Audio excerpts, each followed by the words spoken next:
Sam is one of the strongest people on the planet, and he is going to be the world's strongest man one day. There are 3 major things that we do with his training and that he has been doing since he started training that you can take and apply no matter where you're at in your journey. So let's say you bench 225, you bench a plate, you can apply these 3 principles to your training to get better and continue to get stronger and more jacked and stacked. Now, I went ahead and included some drawings here. For those that are new to the channel, I used to draw quite a bit. I'm a little rusty, but from time to time, I like to draw. So we got a Giga Brain, Guts, and then Kyriakos Grizzly to illustrate our 3 principles today. As Chris Jones likes to put things, you break things down like metaphysically, so mind, body, spirit, if you want to look at it that way. First and foremost, you have to pay attention.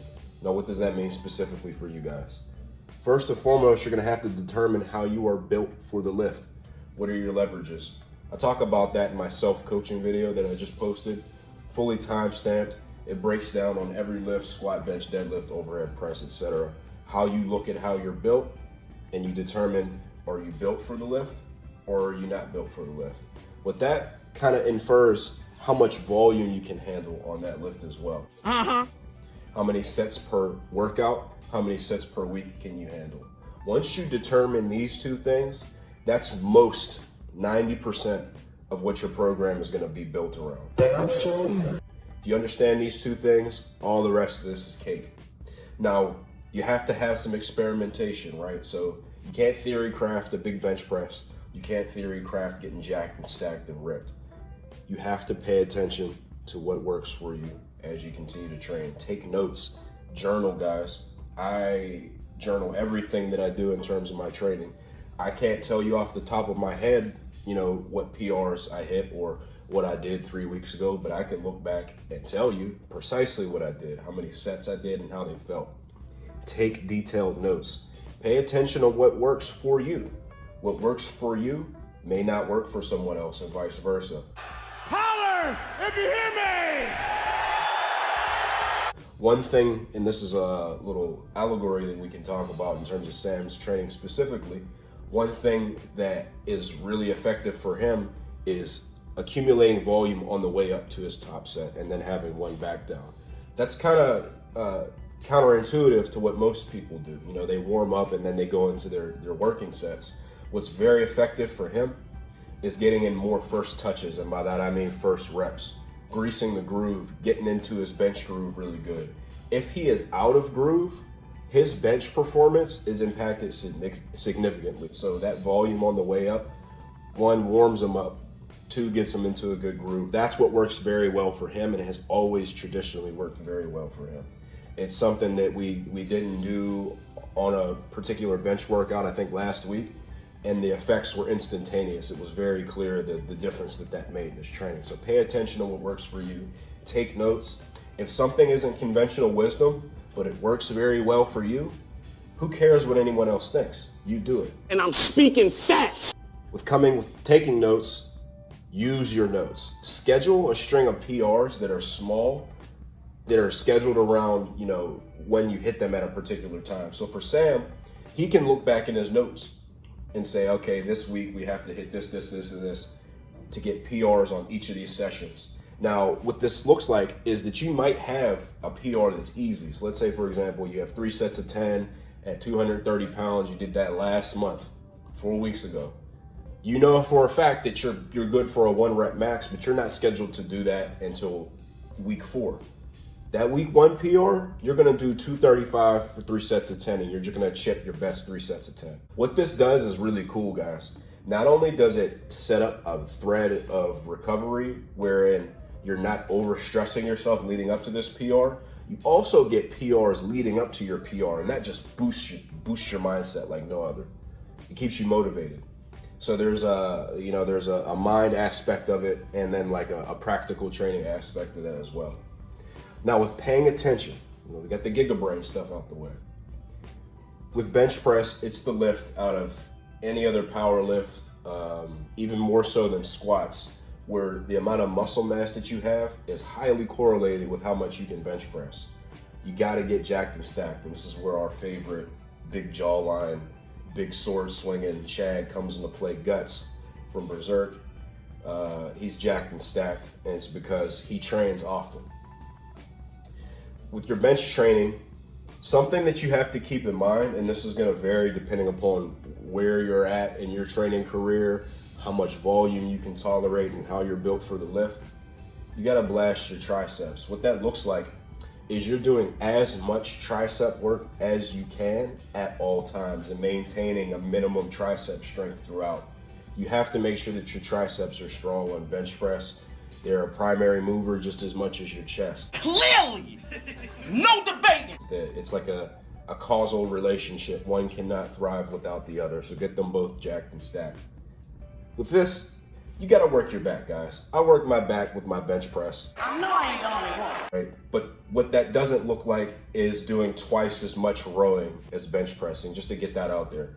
That is well-meaning and well-intending, but what that would look like practically if you were to literally do that is if you do 12 sets of bench pressing, twice as much of that is 24 sets of rowing. Okay, maybe that would be the upper end of something you could tolerate.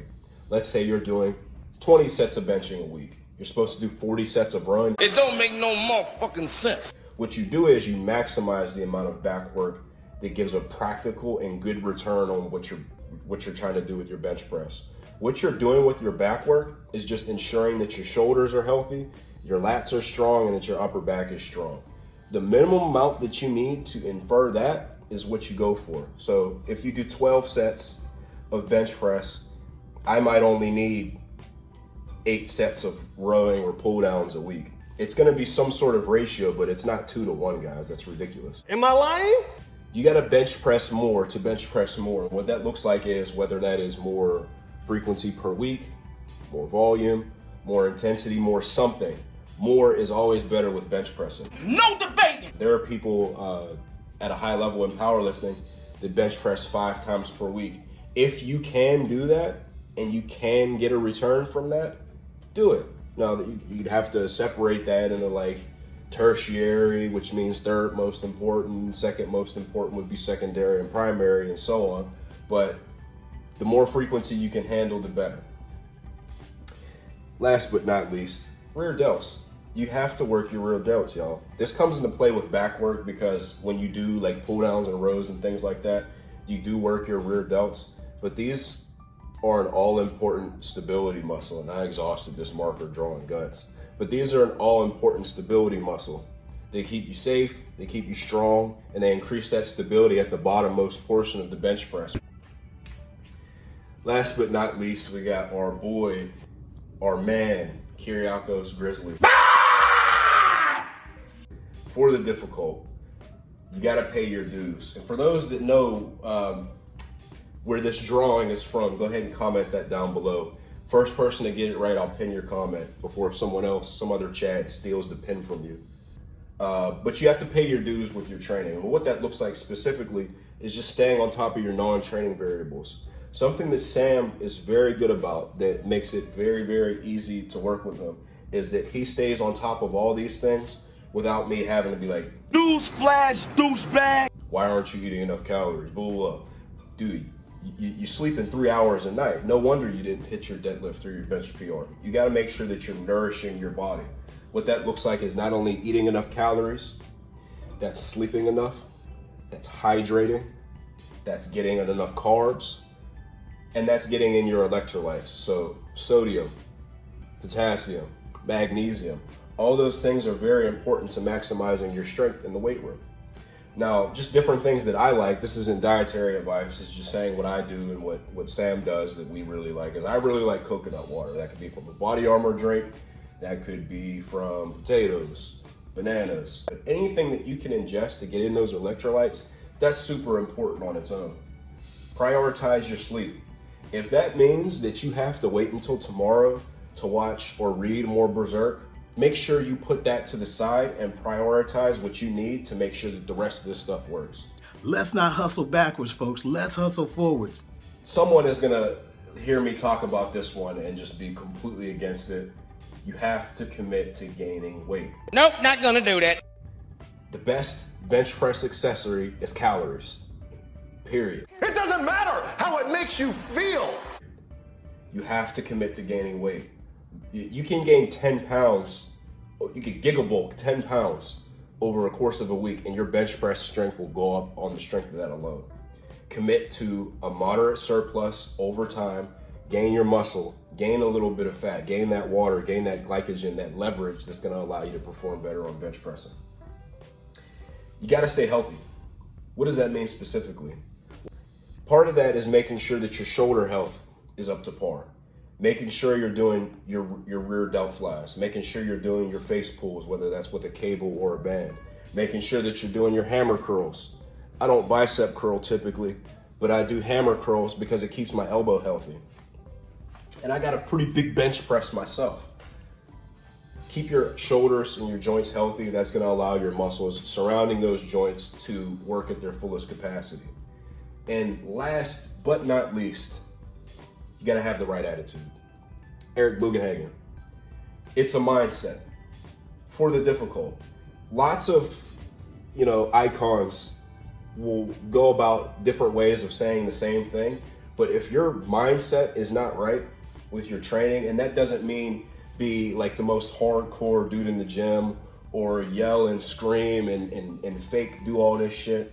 It means go into your training with the mindset that you're gonna go through all these processes to the best of your ability. You're gonna get into a good groove. You're gonna push the weight that you're scheduled to push, and you're gonna put your best foot forward. Having the right attitude means when all else fails, and sometimes you just have a bad day, that means that you still fall back on your principles and you perform to the best of your ability, and you just take that bad day as a bad day. It also means that when you're having a good day and you're killing it, you don't let that go to your head and you stay in the pocket. So if you bench 315 and it flew up, yeah, this is your PR day, throw on a little bit more weight, try for another PR. But don't go from 315 to 370 because you're having a good day, guys. Like, you gotta be smart with this stuff too. Don't get too down in the dumps. Don't get too full of yourself. These three principles will carry you throughout your training career, no matter how strong or lack of a development that you have. Not to say weak, because weak and strong is relative. But as I said, these three principles are all important. One video that can help you interpret and apply these principles, as I said, is my self-coaching video. It has every thought process, every method, every consideration that I have when I make programs for people that I work with. You can apply what I talk about in that video to your training with great success. The video has been very well received. People inbox me every day talking about how their training was just transformed by that content and by the videos in my programming playlist. So always reference those to interpret and apply these. Let me know if y'all have any questions about this video today. Let me know if you want to see more drawings on the whiteboard. I'll see y'all later.